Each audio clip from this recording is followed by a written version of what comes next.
Bonjour mesdames, messieurs. J'ai le plaisir de vous présenter aujourd'hui le séminaire sur le patrimoine culturel et naturel. Ce séminaire est très important parce qu'il s'inscrit dans le cadre du développement durable fondé sur deux leviers, le levier de la protection de la nature et le levier de la protection de la culture. Ce séminaire comporte également une présentation de cas à la fin.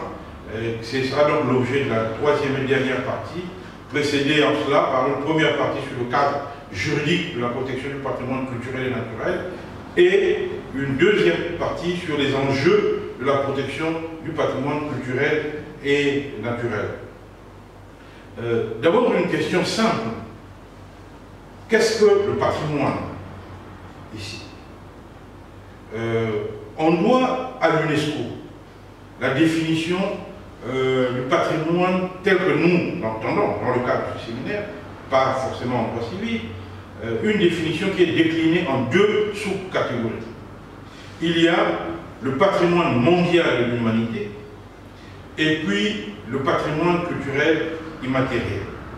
Le patrimoine peut être entendu comme l'héritage du passé dont nous profitons aujourd'hui et que nous transmettons aux générations futures. Nos patrimoines culturels et naturels sont deux sources irremplaçables de vie et d'inspiration. Ce qui rend exceptionnel le concept de patrimoine mondial et son application universelle, c'est surtout les bénéfices que l'humanité peut en tirer. Les sites du patrimoine mondial appartiennent à tous les peuples du monde, sans tenir compte du territoire sur lequel ils sont situés.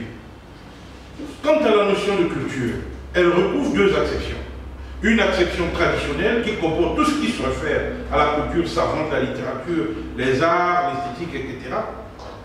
Une acception plus contemporaine et anthropologique qui inclut tout ce qui se réfère à l'homme et à l'ensemble des productions des sociétés humaines au sens très large, c'est-à-dire les traditions, les coutumes, les savoir-faire ancestraux, les langues, le folklore, etc. De ces deux acceptions dérivent deux concepts de culture et de patrimoine. Le patrimoine matériel, qui est lié aux productions plutôt artistiques, et le patrimoine immatériel, lié aux productions anthropologiques. Le tourisme culturel se base sur la visite et la fréquentation des lieux où le patrimoine est exposé et valorisé. Il s'agit notamment des musées, des expositions, des monuments, etc. Mais pour comprendre ce tourisme culturel, il faut s'interroger sur deux notions: la culture et le patrimoine.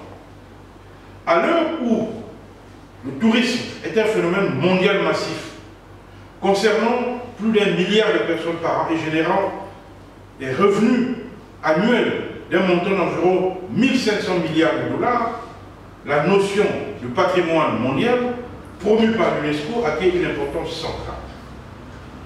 L'Afrique possède un patrimoine exceptionnel, tant naturel que culturel. Et pourtant, c'est le continent qui a le moins de sites inscrits sur la liste du patrimoine mondial de l'UNESCO, avec plus ou moins 23 sites sur la liste du patrimoine mondial. Proclamée lors de la 38e session de la conférence générale de l'UNESCO en novembre 2015, la journée du patrimoine mondial africain est l'occasion de célébrer le patrimoine culturel et naturel du continent. Cette journée vise à sensibiliser le monde entier et à mobiliser une coopération multiforme renforcée pour la sauvegarde du patrimoine africain. D'abord, le cadre juridique de la protection du patrimoine culturel et naturel. L'Organisation des Nations Unies pour l'éducation, la science et la culture, l'UNESCO, encourage l'identification, la protection et la préservation du patrimoine culturel et naturel à travers le monde, considéré comme ayant une valeur exceptionnelle pour l'humanité. Cela fait l'objet d'un traité intitulé « La Convention concernant la protection du patrimoine mondial, culturel et naturel », adopté par l'UNESCO en 1972. La mission de l'UNESCO en faveur du patrimoine mondial consiste à encourager les pays à signer la dite convention et à assurer la protection de leur patrimoine naturel et culturel. L'UNESCO encourage également les États partis à la convention à proposer des sites sur leur territoire national pour une inscription sur la liste du patrimoine mondial. L'UNESCO encourage aussi les États à élaborer des plans de gestion et la mise en place des systèmes de soumission des rapports sur l'état de conservation des sites du patrimoine mondial. L'UNESCO aide les États partis à sauvegarder les sites du patrimoine mondial en leur fournissant une assistance technique et une formation professionnelle. Enfin, l'UNESCO fournit une assistance d'urgence aux sites du patrimoine mondial en cas de danger immédiat. Mais pour l'UNESCO, il s'agit aussi, de façon spécifique, d'appuyer des activités des États partis pour sensibiliser le public à la préservation de ce patrimoine et d'encourager la participation des populations locales à la préservation de leur patrimoine culturel et naturel, tout en encourageant la multiplication des efforts en matière de coopération internationale dans le domaine de la conservation du patrimoine culturel et naturel du monde. Donc, dès 1972, l'UNESCO crée la liste du patrimoine mondial et recense les sites considérés comme ayant une valeur exceptionnelle. Si le classement de l'UNESCO ne donne pas droit automatiquement à des aides financières pour protéger ces sites, et si l'UNESCO reste impuissante devant les destructions et les dégradations des sites classés, il n'en reste pas moins que la liste de l'UNESCO du patrimoine mondial est une réalisation importante et est aujourd'hui connue du grand public. Cette liste devient donc objet de prestige, mais aussi de convoitise par les États, soucieux de faire valoriser leurs sites historiques ou naturels et de les promouvoir sur la scène internationale, notamment pour attirer des touristes. Qu'est-ce que le patrimoine culturel immatériel? Ce que l'on entend par patrimoine culturel a changé de manière considérable au cours des dernières décennies, à partir du fait des instruments élaborés par l'UNESCO. Le patrimoine culturel ne s'arrête pas aux monuments et aux collections d'objets. Il comprend également des traditions ou les expressions vivantes héritées de nos ancêtres et transmises à nos descendants, comme les traditions orales, les arts du spectacle, les pratiques sociales, les rituels, les événements festifs, les connaissances et pratiques concernant la nature et l'univers, ou les connaissances et le savoir-faire nécessaires à l'artisanat traditionnel. Bien que fragile, le patrimoine culturel immatériel est un facteur important de maintien de la diversité culturelle face à cette mondialisation croissante qui devient finalement une sorte de vecteur de l'uniformisation culturelle.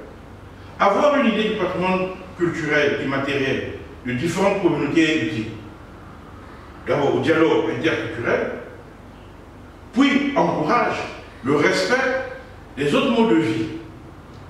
L'importance du patrimoine culturel immatériel ne réside pas tant dans la manifestation culturelle elle-même que dans la richesse des connaissances et du savoir-faire qui transmet d'une génération à une autre. Cette transmission du savoir a une valeur sociale et économique pertinente pour les groupes minoritaires comme pour les groupes sociaux majoritaires à l'intérieur d'un État. Et il est tout aussi important pour les pays en développement que pour les pays développés. Ce patrimoine culturel immatériel est traditionnel, contemporain et vivant à la fois. Traditionnel, contemporain et vivant à la fois. C'est-à-dire que ce patrimoine ne comprend pas seulement les traditions héritées du passé, mais aussi les pratiques rurales et urbaines contemporaines propres à divers groupes culturels.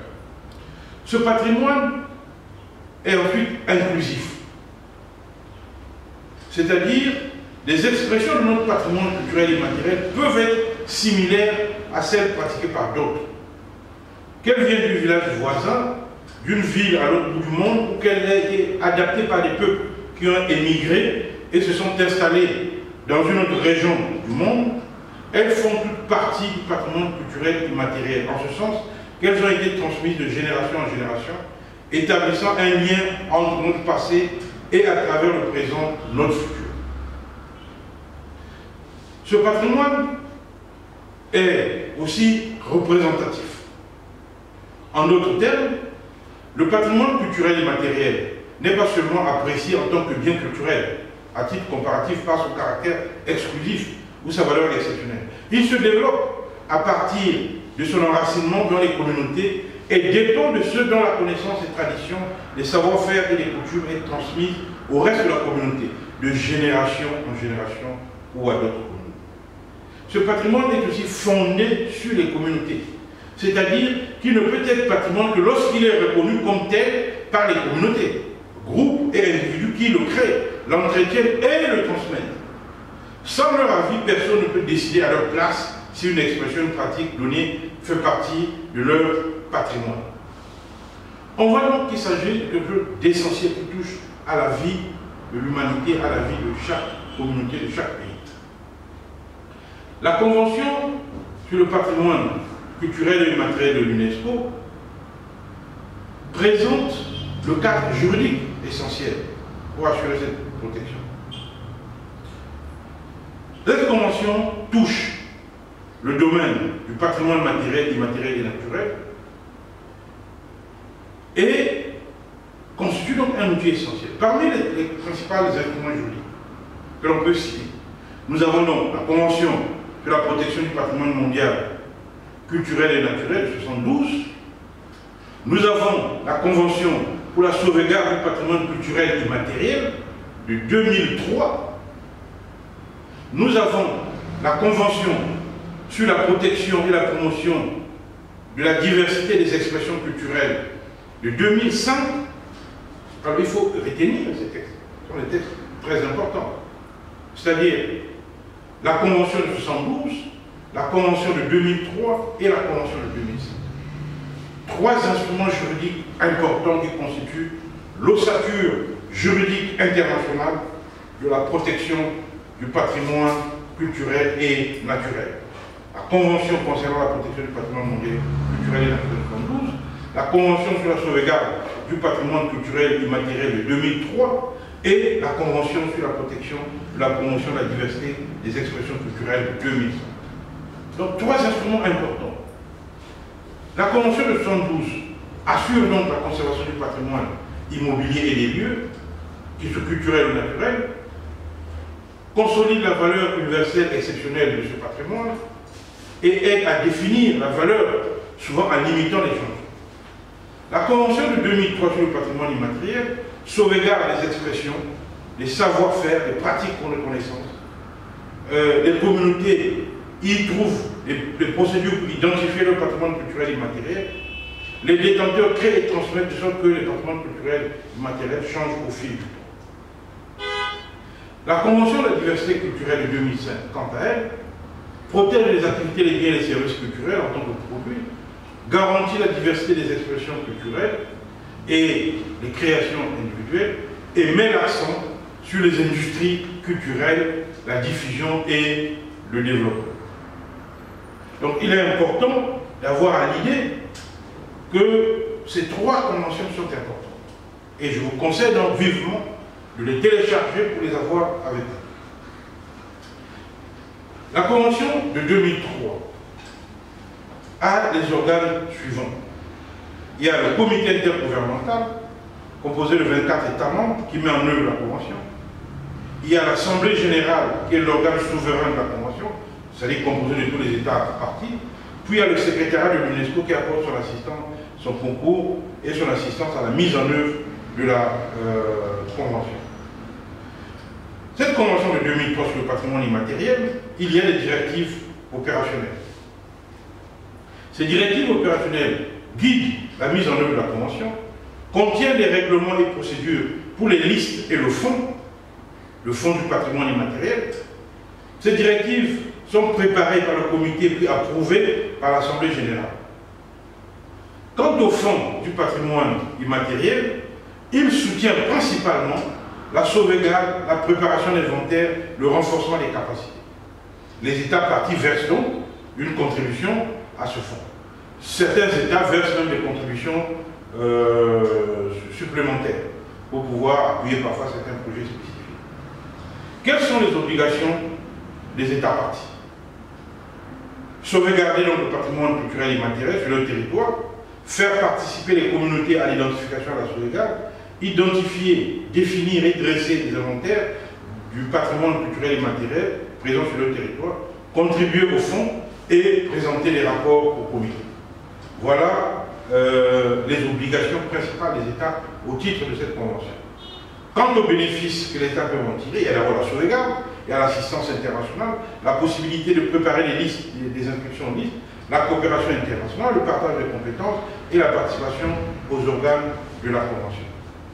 On voit donc qu'il y a là, sur ces trois instruments que j'ai cités, la Convention de 72, celle de 2003, celle de 2005, une armature solide. Donc la mise en œuvre permettrait une protection efficace du patrimoine culturel et naturel.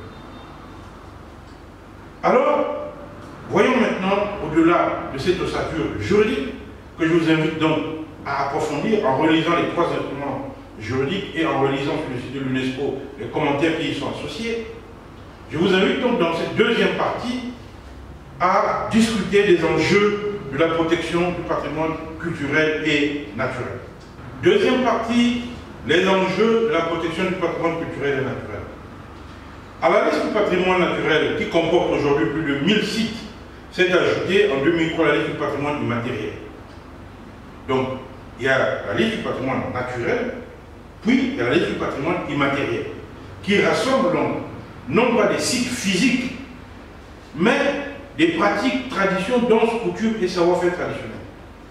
Et qui a été conçu en partie pour contrebalancer le flagrant déséquilibre de la liste précédente, laquelle rassemble une majorité écrasante des sites européens, tandis que l'Afrique est gravement sous le problème.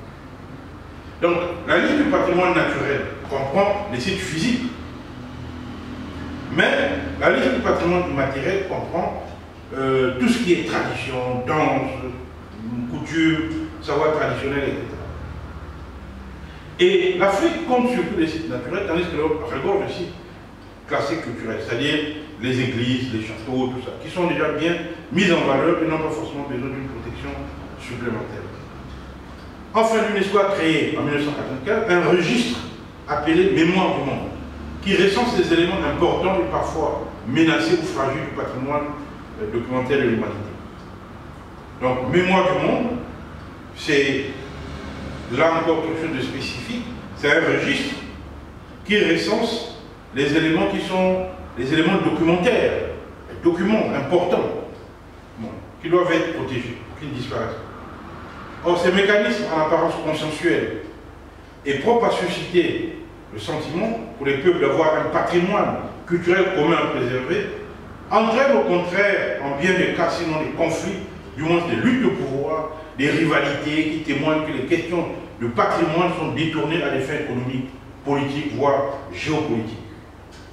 Plusieurs cas illustrent le caractère sensible des mécanismes de protection du patrimoine mis en place par l'UNESCO. Bien souvent, la notion de patrimoine culturel mondial a été détournée de son but officiel et a été utilisée comme un outil touristique ou à des fins politiques et économiques. L'anthropologue Berner, étudiant donc les politiques patrimoniales de l'UNESCO, parle d'UNESCOisation. C'est-à-dire qu'il montre qu'une conséquence paradoxale de la protection accordée par l'UNESCO est l'intense mise en tourisme du lieu, et ce qui conduit parfois à la fragilisation du site, à la précarisation finalement du site. Le site est protégé, mais cette protection devient le miroir qui attire de nombreux touristes. Et l'arrivée massive des touristes dans ce site provoque la dégradation par le site. Vous voyez bien que cette mise en tourisme s'accompagne d'une sorte de mise en scène des traditions idéalisées, ce qui ne correspond pas toujours à la réalité et à la vérité historique. Certains éléments de ce passé sont gommés, comme les épisodes de la guerre du Vietnam ou la période coloniale, et d'autres périodes de l'histoire sont idéalisées. Parfois, comme sur le continent africain, le résultat de l'inscription d'un site sur la liste du patrimoine mondial peut être négatif. Saskia Cousin et Martineau, qui ont fait une étude sur ça, ont analysé l'instrumentalisation des coutumes, des traditions et du patrimoine provoquée par l'inscription sur la liste du patrimoine mondial. Dans leur étude sur le bois sacré d'Osun Osogbo au Nigeria, inscrit sur la liste du patrimoine mondial depuis 2005, ils montrent l'importance des actions de lobbying avec des enjeux politiques et économiques. Dans ce cas précis, le but politique était de donner à la nouvelle capitale de l'État d'Osun une profondeur historique dont elle manquait contre la ville rivale d'Ifé, plus ancrée dans l'histoire. On voit donc que l'inscription du bois sacré d'Osun Osogbo est le résultat de près de 15 ans d'efforts de l'État de Osun pour se construire une légitimité historique et culturelle. Par le biais donc de la liste du patrimoine mondial, cette stratégie est devenue un moyen de légitimation, mais aussi une manipulation de la culture qui est instrumentalisée à des fins politiques ou économiques. Parce que les effets du classement des sites sur la prestigieuse liste du patrimoine mondial peuvent avoir des effets négatifs également pour une partie de la population. Ainsi, par exemple, à Panama City, le classement sur cette liste en 1997 du quartier historique, le Casco Antigua, a entraîné la relégation des plus pauvres vers la périphérie, parallèlement à la mise en tourisme de ce quartier central. Une fois que le quartier de Casco Antigua est devenu inscrit sur la liste du patrimoine mondial, ça a acquis de la valeur. Au moment de son classement, ce qui était un quartier délabré a donc fait l'objet d'une transformation en profondeur. Ce qui a entraîné finalement une brutale éviction des pauvres. Leurs portes et fenêtres ont été murées pour les expulser, tandis que le quartier a été restauré pour accueillir de nombreux touristes, etc. Et on voit que le quartier de Casco Antigua est maintenant investi par des riches étrangers qui rachètent les plus belles bâtisses de l'époque coloniale avant de les revendre à la découpe à des prix défiant toute concurrence. Du coup, le tourisme en Panama City a augmenté de façon exceptionnelle depuis le classement du site sur la liste de l'UNESCO, mais il en résulte une standardisation de l'espace urbain et une polarisation des inégalités, puisque les pauvres ont été chassés de ce quartier. Ce sont donc les pauvres qui sont victimes de l'inscription sur la liste de l'UNESCO. Donc on voit qu'il y a plusieurs enjeux. Vous voyez bien que ces exemples, l'exemple du bois sacré d'Osun que je viens d'évoquer, l'exemple du quartier Casco Antigua à Panama City que je viens d'évoquer, parmi tant d'autres exemples, on pourra en citer plusieurs, mais ces exemples montrent à quel point les enjeux patrimoniaux sont mêlés à des enjeux économiques, sociaux, politiques et à des enjeux de domination. En outre, par l'importance du rôle des fonctionnaires et des experts occidentaux dans cette action patrimoniale de l'UNESCO, on peut aussi reprocher à cette institution d'imposer parfois au pays du Sud une conception occidentale du patrimoine. Malgré ces limites, je dois vous avouer qu'il faut saluer l'action de l'UNESCO pour préserver et promouvoir le patrimoine mondial. C'est un travail immense et titanesque. Le déséquilibre qu'on observe sur la liste du patrimoine mondial n'est que le reflet finalement des inégalités économiques, sociales et culturelles entre le Nord développé et le Sud pauvre, qu'il est urgent de combler. Parce qu'il faut naturellement une certaine expertise, des moyens pour travailler. Parce qu'inscrire un site n'est pas une tâche facile. Il faut de la volonté politique, mais il faut également la détermination, l'expertise nécessaire pour le faire. Et cela représente pour l'Afrique des enjeux importants. Parce que parler de l'écotourisme, c'est aussi valoriser ces sites naturels et culturels, les inscrire sur les listes, pour les protéger, pour bénéficier de la coopération et de l'assistance internationale. Tels sont les enjeux importants de la protection du patrimoine culturel et naturel. Pour mieux comprendre nos deux premières parties, il nous semble important de discuter de trois études de cas qui nous semblent importantes pour montrer l'intérêt de cette matière dans le cadre du développement durable. Parce que le développement durable doit également s'appuyer sur les leviers culturels et naturels des pays africains, pour leur donner à eux, à leur culture, mais à leur paysage, la valorisation économique dont on peut espérer en tirer grand profit. Voilà l'enjeu. Une première étude que je vous présente, c'est sur la patrimonialisation alimentaire en Afrique. C'est une question importante. Vous vous rappelez que la nourriture est au cœur de la vie humaine. Mais il faut savoir ce qu'on mange. De la nourriture dépend également la santé. Mais la nourriture n'est pas que physique, elle représente autre chose. C'est donc comprendre que la patrimonialisation alimentaire africaine apparaît aujourd'hui comme un enjeu de société dans les dynamiques du développement durable. Le patrimoine alimentaire est ici défini comme un ensemble de biens alimentaires, matériels ou immatériels, reconnus comme tels par une collectivité considérée, qui lui confère une valeur liée à son passé et qu'elle souhaite transmettre à ses descendants afin de permettre d'établir un lien entre les générations, tant passé que futur. Le patrimoine alimentaire est donc lié à un héritage culinaire à transmettre qui a nécessairement une dimension collective. Cet héritage culinaire est déterminant à plus d'un titre. Sa conservation relève donc de l'intérêt général. Il s'agit d'un bien collectif au sens juridique et socio-économique du terme. Dès lors, comme tout bien, le patrimoine alimentaire a une valeur stratégique en tant que ressource susceptible de contribuer au développement du territoire et de la communauté qui l'enjoint. Par ailleurs, la symbolique alimentaire participe à la construction des identités individuelles et collectives.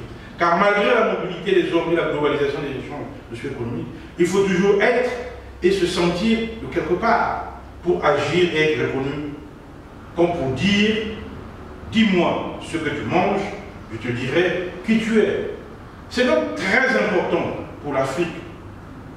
Véritable ressource stratégique, le patrimoine alimentaire africain est non seulement un héritage intergénérationnel à valoriser, mais d'autre part, il est un avantage. Il est davantage une ressource stratégique à protéger dans le champ de la mondialisation. Voilà les deux points objets de cette première discussion, à savoir que le patrimoine alimentaire africain est un héritage culinaire intergénérationnel à valoriser, d'une part, et d'autre part, c'est une ressource stratégique à protéger face à la mondialisation, à l'uniformisation de l'art culinaire. D'abord, la valorisation de cet héritage culinaire africain. La problématique de la patrimonialisation doit s'analyser sous le prisme d'un double défi.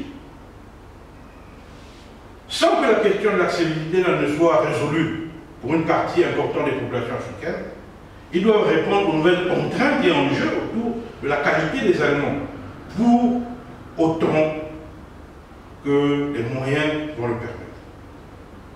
Il y a là une question, il y a une question d'accessibilité à la nourriture, mais il y a aussi une question importante, la question de la qualité de la nourriture. Mais enfin, tout ceci doit être regardé également, pas simplement sous l'angle de la consommation interne. Il faut regarder le commerce international, les exportations internationales de cette nourriture. Il est donc important de partir du postulat suivant. La qualité des aliments et de l'alimentation n'est pas un luxe.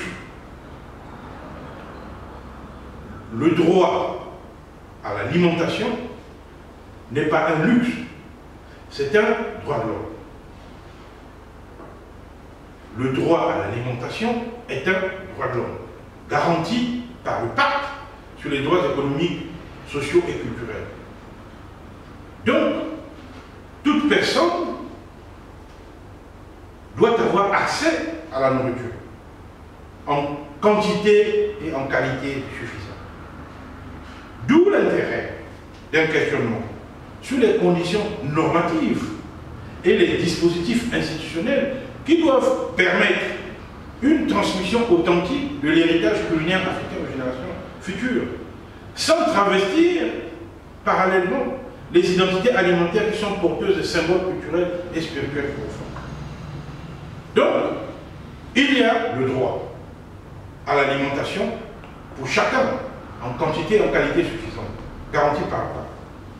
Ça, c'est la question transversale globale, la question de l'accessibilité à la nourriture, de la disponibilité de cette nourriture.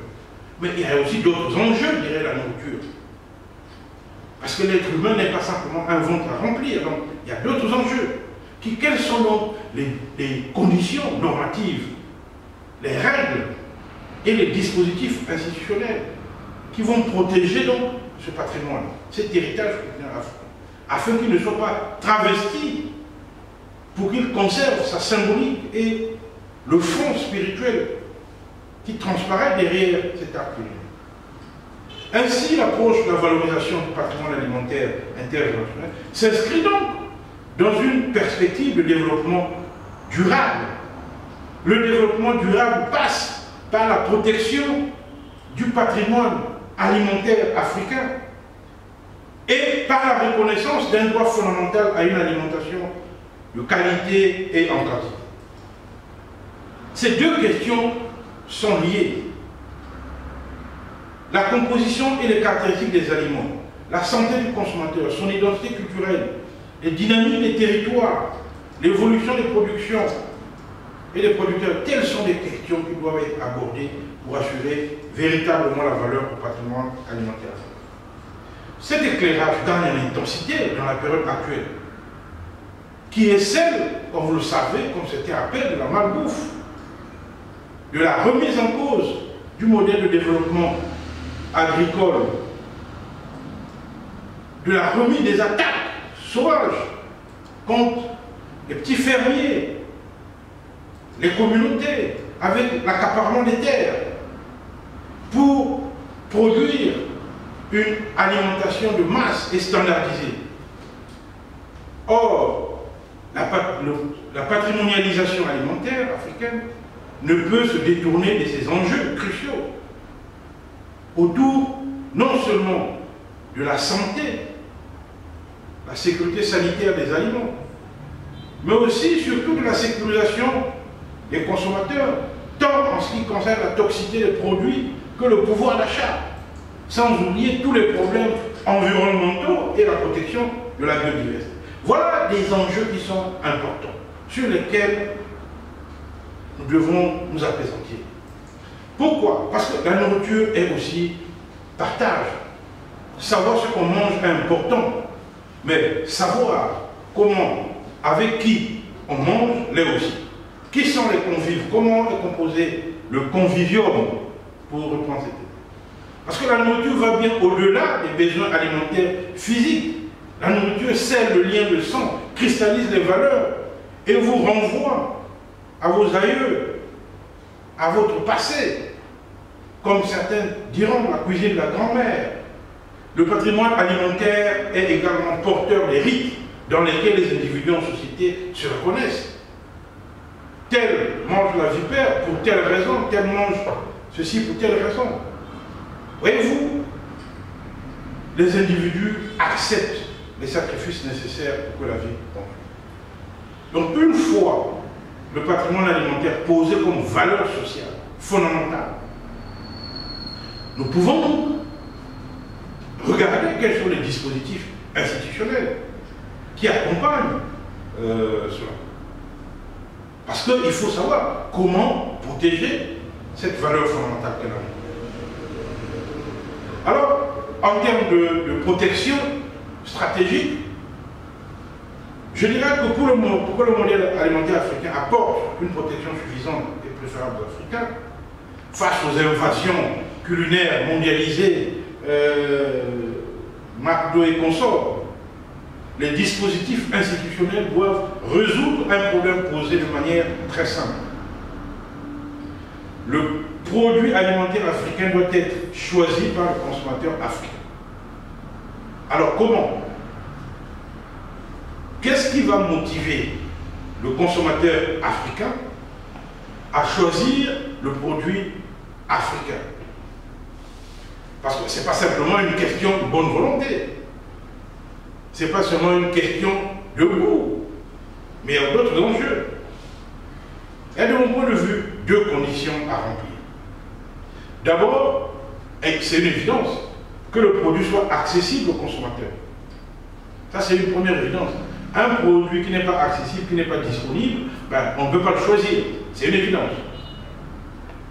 Deuxième condition, il faut que ce consommateur africain ait les moyens de l'acheter.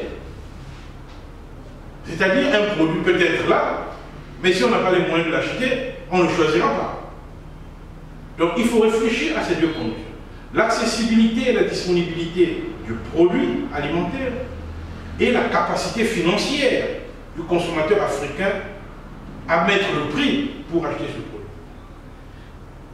Ces deux conditions remplies, on commence donc à voir la question de la préférence. Qu'est-ce qui fait que ce consommateur africain décidera d'acheter, je dirais, le poulet batéké au lieu du poulet européen? Comment peut-on inciter ce consommateur africain à acheter les épinards de tel village, venant de tel village africain, par rapport aux épinards en boîte fabriqués par telle multinationale, ce qui peut être sensiblement moins cher?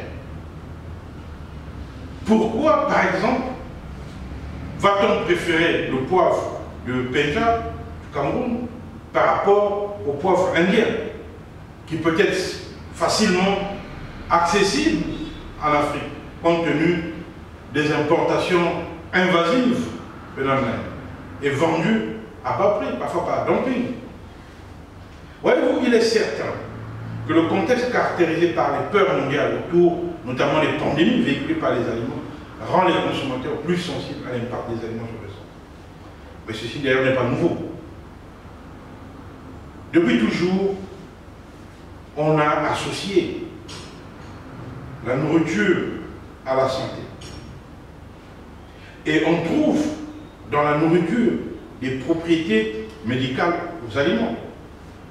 Et certaines décisions peuvent être motivées également par cela. On voit aujourd'hui que manger bio devient une motivation pour un certain nombre de consommateurs qui veulent prendre en compte d'ailleurs les considérations environnementales. Mais disons-le, le risque zéro n'existe pas.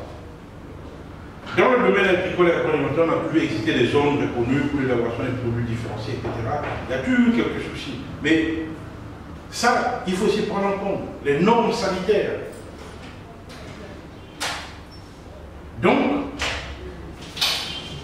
il faut se poser toutes ces questions pour arriver à comprendre l'importance de la nourriture, du patrimoine alimentaire dans le développement durable. Ce patrimoine alimentaire africain n'est pas un attribut figé dans le temps. C'est un processus qui conditionne l'enracinement ou même le déracinement d'un savoir-faire culinaire dans une société ou un milieu biophysique donné. Il ne faut pas s'imaginer que ceci est figé et définitif. Pour que la qualité du patrimoine alimentaire africain soit protégée et préservée, afin d'être transmis aux générations futures, il faut sans cesse s'interroger sur sa nature et répondre clairement à la satisfaction du droit à une alimentation saine et en quantité suffisante, qui est un droit de l'homme. Il faut également se préoccuper des deux éléments essentiels que j'ai évoqués plus haut, l'accessibilité et le coût financier que cela représente pour le consommateur. Parce que on peut bien vouloir la nourriture de ses choix, mais si on n'a pas les moyens de l'acheter, on ne peut pas. Et puis, il y a toute la partie de l'armature normative, les dispositifs institutionnels, par exemple les normes sanitaires, les règles liées aux importations et aux exportations. Parce que ces règles, finalement, on l'oublie souvent, déterminent dans le sens du commerce international ce qu'on appelle la bonne nourriture, à exporter ou à importer. Mais comment décide-t-on de ces critères? Quelles sont les institutions compétentes chargées de juger? Comment certifie-t-on la qualité? Ou comment sanctionne-t-on éventuellement les producteurs alimentaires qui ne remplissent pas les critères établis? En ce qui concerne les normes alimentaires internationales, je vous renvoie au Codex Alimentarius, qui est une institution importante, pilotée par la FAO et l'OMS, et qui est le lieu par excellence de la détermination des normes en matière alimentaire. Le Codex Alimentarius, vous pouvez le télécharger sur Internet. Nombreux sont les mécanismes utilisés ailleurs dans le monde pour labelliser les produits alimentaires. Alors, ce sont les opérations, les marques, etc. Ces distinctions servent en même temps d'outils de marketing pour gagner la fidélité du consommateur et d'outils de protection contre la concurrence et les contrefaçons. L'Afrique a intérêt à asseoir son expertise dans la normativité alimentaire, dans les procédures de délivrance des marques, pour pouvoir protéger ses producteurs contre la concurrence déloyale, contre les contrefaçons, contre l'instrumentalisation des produits d'Afrique. Il est vrai qu'en Afrique, nous avons des labellisations tacites, souvent basées sur la réputation ou la connaissance du produit. Alors, on dira que dans tel pays, on mange le bon sakasaka, dans tel pays, on mange le bon dolé, etc. Mais cela va plus de slogans, que d'une véritable protection. Parce qu'il n'y a pas aujourd'hui une vraie connaissance de la composition chimique de ces aliments. Une vraie protection de ces aliments. Et donc, la question que je voudrais poser dans cette discussion, en termes de normes juridiques, c'est, puisqu'il y a un vide juridique, puisqu'il y a un déficit de la protection normative pour ce patrimoine culinaire africain, le sakasaka, on sait à peu près ce que c'est, le ndolé, on sait ce que c'est, mais juridiquement, c'est quoi? Il n'y a rien qui le dit juridiquement. Donc, alors je reviens à ma question, des importations invasives, qu'est-ce qui arrivera demain? La question est là. Qui peut garantir que demain, ce ndolé ou ce sakasaka ne sera pas chinois, fabriqué en Chine, puis vendu sur le marché africain? On ne pourra pas reprocher aux Chinois, aux Indiens d'être des producteurs de sakasaka ou de ndolé. Parce qu'il n'y a pas véritablement de protection juridique. Et donc, n'ayant pas la composition biochimique, ne sachant pas quels sont les accords lipidiques ou lipidiques laissés, mais il est fort à parier que des multinationales peuvent s'en approprier et en faire un instrument d'asservissement, alors qu'il s'agit de notre héritage culinaire. Voyez-vous? Parce que quelle garantie avons-nous que ces produits qui viendront d'ailleurs seront exactement les nôtres? Là, un tour de passe-passe avec le nom. Voyez-vous, en Afrique, la nourriture n'est pas qu'une affaire de bouche. C'est aussi une affaire de socialisation et d'intégration symbolique dans un univers spirituel. C'est pourquoi la codification juridique, la protection de ce patrimoine culinaire africain devrait permettre de mieux le valoriser et devrait apporter des solutions juridiques adéquates à appliquer pour pouvoir permettre une concurrence loyale dans le commerce international. Il est donc important de définir pour chaque plat africain des cahiers de charges qui définissent les critères de la qualité, de la constitution biochimique, ce qu'il faut mettre. Et tout ceci permettra d'asseoir réellement cette patrimonialisation alimentaire africaine. C'est un enjeu pour nourrir le milliard d'Africains prévu pour la fin de ce XXIe siècle. En définitive, le traitement juridique de la patrimonialisation alimentaire africaine doit s'articuler sur 4 axes. Ce n'est pas, je vous avouerai, une liste exhaustive. Il y a 4 axes. Premièrement, les processus normatifs de patrimonialisation des produits et des ressources alimentaires, le contenu technique des normes à établir et les modalités de leur mise en œuvre. On doit avoir un droit de l'alimentation et de la sécurité sanitaire des aliments qui soit propre à nos pays et pourquoi pas une forme d'harmonisation de ce droit en diverses régions qui ont des interpénétrations culturelles et culinaires. Donc c'est le premier axe. Le deuxième axe, c'est il nous faut des dispositifs institutionnels de qualification, de certification ou de labellisation. Par exemple, la qualification. Qui est cuisinier, qui ne l'est pas? Qui est apte à ouvrir un restaurant gastronomique africain? C'est-à-dire qu'il y a des compétences de la gastronomie africaine. Peut-être qu'il soit indien ou malaisien, etc. Mais s'il a suivi une formation et qu'il a été déclaré apte à être un gastronome africain, au regard donc, de tout ce dispositif, pourquoi pas? Mais il faut qu'il soit reconnu comme tel. C'est voilà qu'il s'improvise gastronome africain au gré des opportunités d'affaires. Il y a la certification qui certifie ces produits. Quelle est l'institution? Une certification nationale, une certification régionale, une certification continentale. Bref, la question doit être. En fait, la labellisation, il faut donner les labels aux produits. Troisième axe, les savoir-faire, la formation des compétences, ainsi que les processus d'apprentissage au niveau individuel. Il faut valoriser ces savoirs culinaires. La nourriture de la grand-mère est un mot, mais de quoi est-elle faite? Il faut passer le témoin pour reprendre ces témoins. Les générations d'aujourd'hui, se détournant de ce patrimoine culinaire, il les fera parier qu'ils disparaissent alors.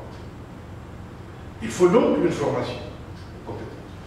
Quatrième axe, c'est le rôle des réseaux d'acteurs, producteurs, pour favoriser la coordination et la régulation des patrimoines alimentaires. Donc sur ce premier cas, je dirais, il nous apparaît donc, en définitive, que la patrimonialisation alimentaire africaine, par sa contribution au développement durable de l'Afrique, est d'un grand intérêt scientifique, économique, politique. Les avancées qui se feront sur ce terrain pourront être utiles pour le développement durable de l'Afrique. Notamment pour mieux garantir le droit à une alimentation saine en Afrique, ce qui est une condition essentielle pour la jouissance du droit à une meilleure santé et du droit à la vie. Voilà donc l'objectif global de cette patrimonialisation alimentaire en Afrique. Nous allons donc passer à l'étude du deuxième cas qui porte sur la protection des industries culturelles et créatives en Afrique.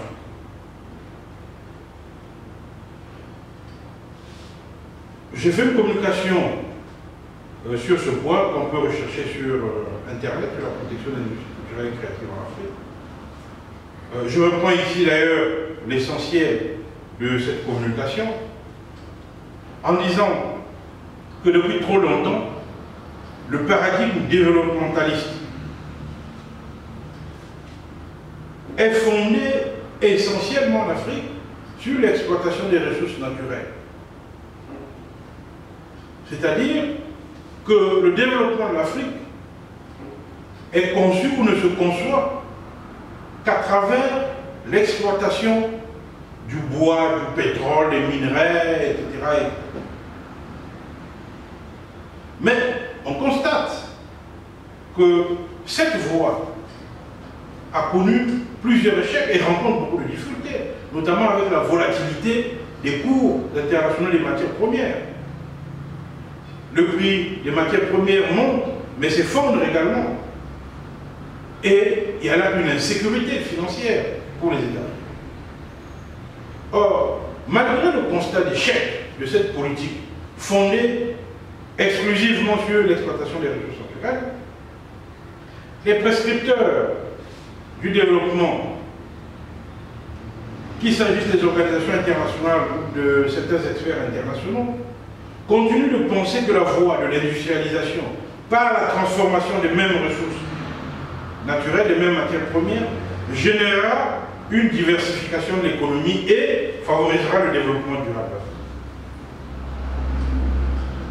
Pensons que cette orientation est simplement un aveuglement dogmatique. C'est pourquoi nous avons cru utile soutenir l'idée que les industries culturelles et créatives sont déterminantes pour le développement durable et elles pourraient constituer le socle de l'émergence de l'Afrique. C'est d'ailleurs le titre de mon article, les industries culturelles et créatives, socle de l'émergence. C'est principalement parce qu'il y va, en effet, de la préservation et de la valorisation de nos identités, de nos créations et de nos patrimoines, sans lesquels il nous est difficile de se faire comprendre et d'être acceptés par les autres, qu'il est indéniable que la confrontation des valeurs et le commerce des idées, qui sont des facteurs culturels et créatifs, figurent parmi les causes des conflits de notre époque auxquels nous sommes exposés. La culture est aujourd'hui le lieu de nouveaux enjeux internationaux. Enjeux liés à la préservation de la diversité face à la mondialisation, perçue comme un facteur potentiel d'uniformisation. Il y a donc, de mon point de vue, sur ce sujet, deux priorités qui doivent être traitées. La première, comment structurer et rendre attractif l'environnement juridique et fiscal relatif aux industries culturelles et créatives en Afrique. Comment structurer et rendre attractif l'environnement juridique et fiscal relatif aux industries culturelles et créatives en Afrique. Cela suppose, d'une part, de mettre en adéquation les instruments juridiques internationaux relatifs aux industries culturelles et créatives. Il faut qu'il y ait une adéquation entre ces instruments juridiques et les dynamiques actuelles de la mondialisation culturelle. Parce que ces instruments juridiques sont le socle de la diversité culturelle, alors que les dynamiques économiques de la mondialisation prônent une forme d'uniformisation culturelle. Et d'autre part, il convient d'élaborer et de renforcer le droit des affaires culturelles, qui doit être principalement axé sur la valorisation économique du capital culturel et le développement d'une fiscalité culturelle. Il y a donc une nécessité. Lorsqu'on parle aujourd'hui de diversification de l'économie en Afrique, on pense très vite à une forme d'industrialisation axée sur la transformation du bois, sur, etc., des produits issus du pétrole. Non, il y a, de mon point de vue, à trouver un terreau favorable aux industries culturelles et créatives. Il y a donc une nécessité, voire une urgence, à développer un droit des affaires en faveur des industries culturelles. Un droit des affaires qui va permettre de valoriser économiquement le capital culturel africain. Mais cette valorisation passe par une fiscalité culturelle, c'est-à-dire une fiscalité qui fait de la culture un objet de protection et une priorité économique. Deuxièmement, comment bâtir un environnement économique viable pour les investissements culturels en Afrique. Si dans la première priorité, je parlais de l'environnement juridique, c'est-à-dire que l'environnement juridique et fiscal, mais cet environnement juridique et fiscal se fait parallèlement avec la viabilisation de l'environnement économique. Cela suppose, d'une part, de développer un environnement financier attractif aux investissements culturels, et d'autre part, de réorienter l'agenda 2063 de l'Union africaine vers les industries culturelles africaines. Il est très important de comprendre que sans investissements, il est difficile de faire de la culture un instrument de développement durable. C'est pourquoi je pense que les industries culturelles et créatives peuvent s'affirmer comme un formidable levier économique dans la stratégie d'émergence de l'Afrique. Mais à condition, d'une part, que les instruments juridiques internationaux soient mis en adéquation avec les dynamiques actuelles de la mondialisation. Et que d'autre part, le droit des affaires culturelles, que j'appelle mes voeux, devienne suffisamment attractif pour attirer les investissements porteurs d'une croissance durable. C'est la condition pour que l'Afrique puisse tenir le coup dans la compétition mondiale dans le secteur des industries culturelles et créatives. Parce que le capital culturel est un enjeu essentiel dans la mondialisation.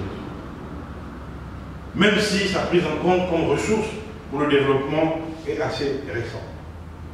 Ici est de rappeler que la notion de capital culturel évoque la valeur économique des patrimoines culturels et de la créativité artistique. Elle prend également en compte les principes de diversité et d'égalité dans l'espace et entre les générations. C'est pourquoi le capital culturel renvoie aux créations aussi bien matérielles, c'est-à-dire les monuments, les sites, les œuvres culturelles, mais aussi immatérielles, comme les traditions orales, le folklore, les rites, les coutumes, élaborées au fil de l'histoire d'une population.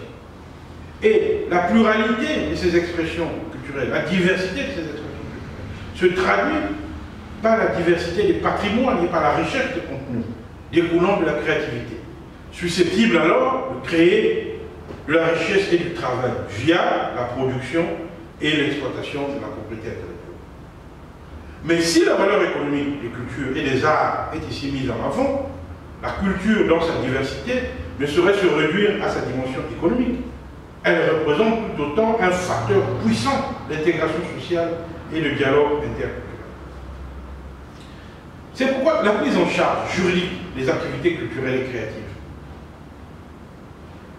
est aujourd'hui une urgence pour le développement de l'Afrique. C'est vrai que dans le passé, ça a été un parcours très difficile, qui malgré tout aboutit en 2010 à la reconnaissance de la culture comme facteur de développement au sommet mondial sur les objectifs du millénaire pour le développement. Et la résolution 65-166, qui s'intitule « Culture et développement », adoptée par l'Assemblée générale, témoigne là de la volonté de la communauté internationale de soutenir cette dimension culturelle du développement. La Convention de 2005 que j'ai citée sur la protection et la promotion de la diversité des expressions culturelles reste l'outil juridique majeur qu'il faille maîtriser et mettre en œuvre dans les pays. Il y a donc là non seulement des enjeux importants, un cadre juridique à mettre en adéquation, mais également une économie florissante, un vivier d'emploi. Cette convention de 2005 entre en vigueur en 2007, elle présente plutôt deux acquis importants. D'abord, elle reconnaît la nature spécifique des biens et services culturels et le droit des États à adopter donc des politiques et mesures destinées à protéger et promouvoir leurs ressources culturelles. Mais, deuxièmement, elle institue un principe de solidarité et de coopération internationale et offre ainsi un cadre général de gouvernance pour la culture. À côté de cette convention de 2005, je peux également citer l'accord de Florence sur l'importation d'objets de caractère éducatif, scientifique ou culturel. On peut ajouter la convention de Berne pour la protection des œuvres littéraires et artistiques.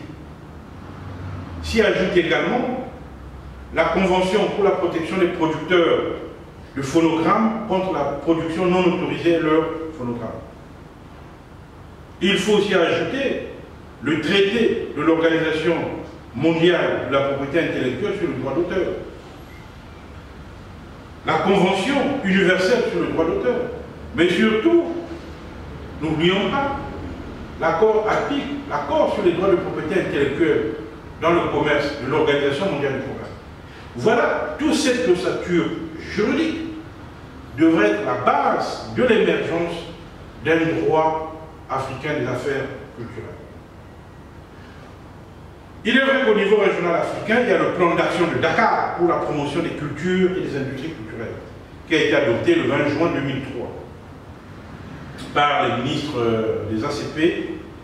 Et c'est le plan Afrique. Ce plan de Dakar engage les pays membres à mettre en œuvre une série d'actions et d'activités dans les domaines des politiques culturelles au service du développement.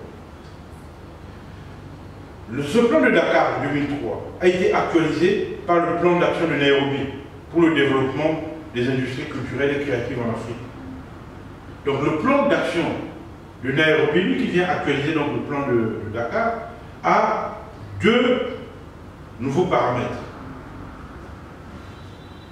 Il y a d'abord le développement du contexte socio-économique et l'avènement sur la scène internationale du libre-échange qui accélère donc la circulation des biens et produits culturels,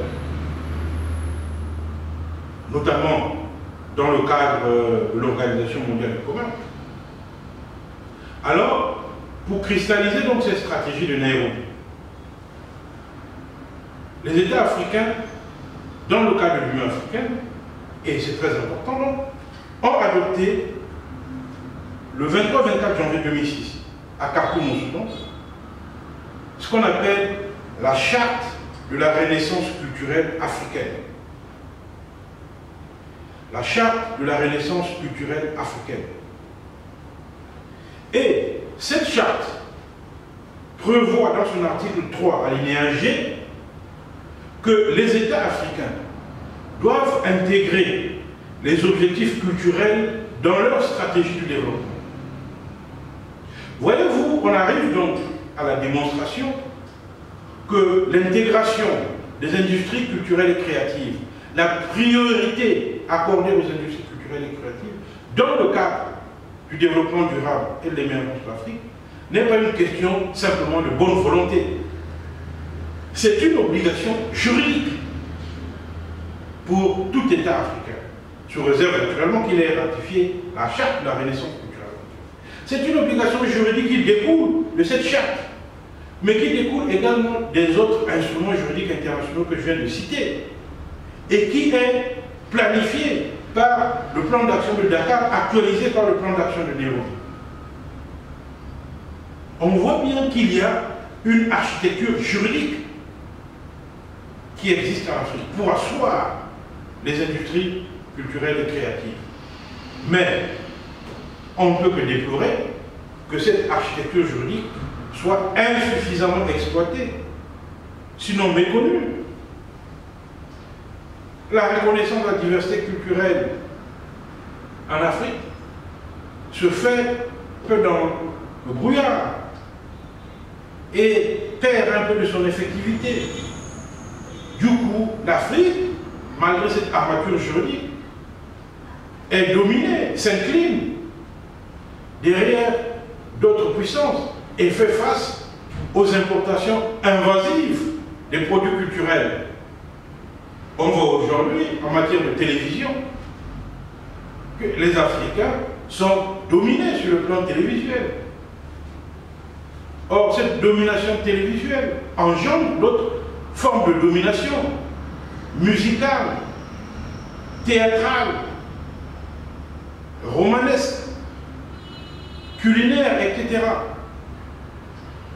Ce qui pose le problème de cette renaissance africaine, de cette identité africaine, qui ne fait que se diluer progressivement face aux importations invasives des biens culturels, alors qu'il existe une protection juridique qu'il faut connaître et qu'il faut mettre en œuvre. C'est donc un enjeu important dans le cadre du patrimoine culturel et naturel de l'Afrique. Troisième cas que je voudrais étudier, mais qui est plutôt une information, c'est qu'il existe le Fonds pour le patrimoine mondial africain. Troisième cas donc, le Fonds pour le patrimoine mondial africain. Ce fonds s'efforce de contribuer à une meilleure conservation et protection du patrimoine naturel et culturel africain. Ce fonds concerne les États membres de l'Union africaine qui ont signé la Convention de 72 et qui peuvent obtenir un soutien de ce fonds. C'est la première initiative de création de fonds dans le cadre de la Convention de l'UNESCO. Ça a été lancé en mai 2006 avec pour objectif de fournir un soutien financier et technique pour la conservation effective et la protection du patrimoine culturel et naturel d'une valeur universelle et exceptionnelle. Alors, pour ces missions, ce Fonds pour le patrimoine mondial africain cherche à remplir 5 missions. 1. Fournir un soutien pour identifier et répertorier les sites africains sur la liste du patrimoine mondial. 2. Fournir un soutien et une assistance pour la conservation et la gestion des sites du patrimoine en Afrique, en particulier ceux qui sont déjà inscrits sur la liste de l'UNESCO. 3. Réhabiliter les sites inscrits sur la liste du patrimoine mondial en péril. 4. Former des spécialistes du patrimoine et des gestionnaires des sites dans un souci de renforcement des capacités. Et 5e, impliquer les communautés dans les décisions concernant leur patrimoine et veiller à ce que celui-ci leur procure des bénéfices tangibles. Voilà les 5 objectifs que vise à remplir ce fonds.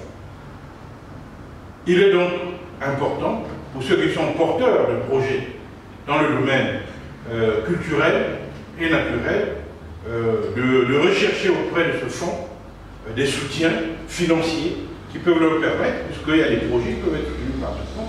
Vous pouvez par exemple préparer un projet de formation des spécialistes de la gestion du patrimoine culturel et naturel. Alors, si votre projet est solide, il peut être financé. Vous pouvez même créer un projet pour impliquer les populations, par exemple, dans la gestion d'un site protégé. Vous pouvez faire un projet qui vise à soutenir, par exemple, un site ou quelque chose de protégé. Oui. Vous pouvez aussi faire un projet pour réhabiliter un site exceptionnel qui est en péril. Donc le rôle de ce fonds, c'est de soutenir toutes ces initiatives. Malheureusement, je dirais, ce fonds est très mal connu, peut-être pour les questions de communication également, mais allez sur le site de l'UNESCO, vous verrez les éléments à trouver sur le Fonds pour le patrimoine mondial africain. Nous arrivons donc à la fin de cette présentation sur ce séminaire sur le patrimoine culturel et naturel. Nous avons vu qu'il y a des enjeux importants pour l'Afrique, de garantir et de protéger son patrimoine culturel et naturel. Nous avons vu qu'il y a une armature juridique qui existe, qui va des instruments juridiques internationaux, la Convention de 72, de 2003, de 2005, et tous les autres textes complémentaires, Florence, Berne, etc., Puis la charte sur la Renaissance africaine, qui est un texte important, malheureusement peu connu et peu ratifié par les États africains. Donc il y a une armature juridique qui existe pour appuyer la protection culturelle. Nous avons également vu l'intérêt de la protection du patrimoine alimentaire africain comme levier du développement. Nous avons également vu l'urgence de faire des industries culturelles et créatives africaines le socle de l'émergence de l'Afrique. Et nous avons enfin vu la nécessité de recourir au fonds pour le patrimoine mondial africain, pour financer des projets. Mais il existe encore d'autres structures que vous pourrez trouver pour financer. Alors, en définitive, ce qu'il faut retenir de ce séminaire, c'est que le but ici est de valoriser les territoires, valoriser le patrimoine naturel et culturel dans une logique de développement durable, afin de protéger également et de mieux gérer les ressources environnementales. Il y a donc des objectifs que l'on peut poursuivre au travers de ces séminaires. Pratiques. À quoi il peut vous servir finalement tout ça, au-delà des fonctions intellectuelles et de conception de projet? Vous pouvez, de façon concrète, faire des projets sur la protection et la valorisation du patrimoine naturel. Il s'agit par exemple de faire des projets sur la valorisation et la gestion des ressources naturelles. Par exemple, l'eau. Vous pouvez faire des projets sur la protection de la biodiversité. Vous pouvez faire des projets sur la prévention des risques naturels. Mais il y a aussi un enjeu important, un grand vivier d'emploi. C'est le tourisme durable ou l'écotourisme. Vous pouvez donc, en maîtrisant mieux la protection du patrimoine culturel et naturel, faire des projets en matière de tourisme frontalier et l'écotourisme. Vous pouvez faire des projets sur les nouvelles formes de tourisme durable qui impliquent les touristes dans la gestion durable des paysages qu'ils vont visiter, dans la gestion durable des monuments, des musées qu'ils vont visiter. On peut aussi faire du tourisme thématique fondé sur l'accompagnement des communautés locales. Troisième possibilité, c'est la mise en valeur des produits locaux. Je parlais de la protection du patrimoine culinaire, du patrimoine alimentaire africain. Il est important de faire des projets pour ce patrimoine alimentaire africain, c'est-à-dire faire ressortir les meilleurs produits africains qui peuvent être des avantages compétitifs dans le commerce international. Comment améliorer la qualité et la labellisation de ces produits? Comment assurer une meilleure commercialisation de ces produits? Ça peut être l'objet d'un projet. Voilà autant de pistes qui vous permettront d'élaborer et de gérer des projets dans le domaine de la protection du patrimoine culturel et naturel. Je voudrais donc terminer en disant que le développement de l'Afrique ne dépend pas que des ressources naturelles, bois, pétrole, gaz, minerais, autres. Le développement de l'Afrique dépend également, sinon pour moi surtout,